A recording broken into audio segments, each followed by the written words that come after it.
Bonjour et bienvenue sur jaicompris.com. Alors l'objectif de cette vidéo, c'est de s'entraîner sur la notion de projeté orthogonal. Ici, on vous donne un plan avec son équation cartésienne et on vous donne deux points E et F. Et on vous demande, le point F est-il le projeté orthogonal du point E sur le plan P? Alors surtout, il ne faut pas se laisser déstabiliser parce qu'on vous parle de projeté orthogonal. Pensez à faire un schéma, ça vous aidera beaucoup.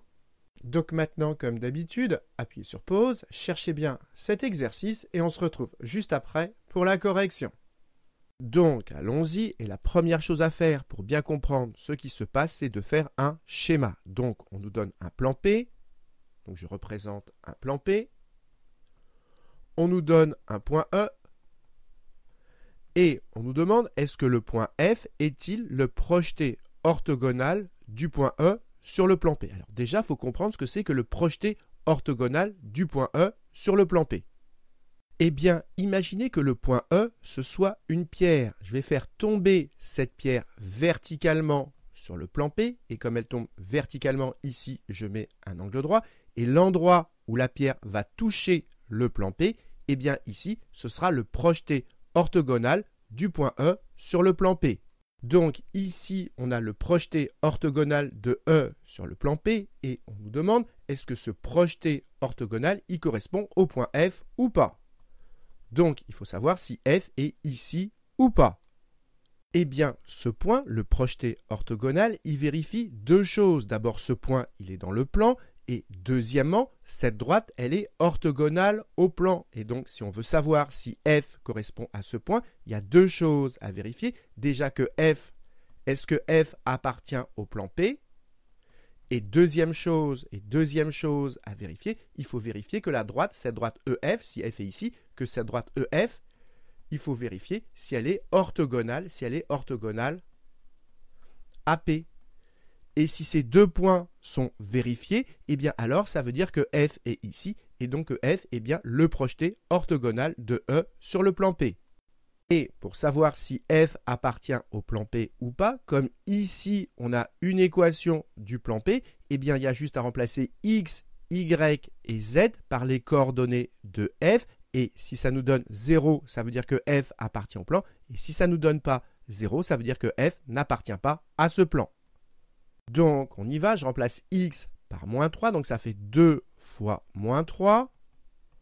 Moins 3, je remplace ensuite y par moins 3. Plus z que je remplace par 3. Moins 6. Et surtout, j'écris pas que ça fait 0, je vais calculer. 2 fois moins 3, ça fait moins 6. Moins fois moins, ça fait plus. 3 fois 3, 9. Et là, ça me donne plus 3. Moins 6. 9 plus 3, ça fait 12, et moins 6, ça fait moins 12, et donc ça fait moins 12 plus 12, ça fait 0. Et donc, comme ça fait 0, eh bien, ça veut dire que le point F, il appartient bien à ce plan. Donc, on a vérifié la première chose, c'est que F appartient bien au plan P. Maintenant, deuxième chose à vérifier, est-ce que la droite EF est orthogonale au plan P? Et là, dès qu'on vous parle d'une droite orthogonale à un plan, vous devez penser au vecteur normal.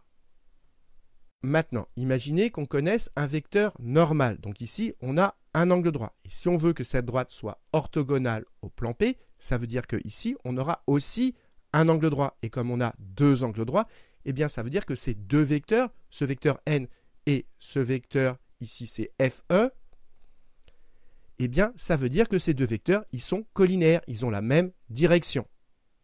Et donc, retenez que si on veut savoir si une droite FE est orthogonale à un plan ou pas, eh bien, on regarde si un vecteur normal de ce plan et le vecteur FE, regardez si ces deux vecteurs sont collinaires ou pas. Autrement dit, on regarde si leurs coordonnées sont proportionnelles ou pas. Si c'est le cas, ça veut dire que la droite est orthogonale au plan.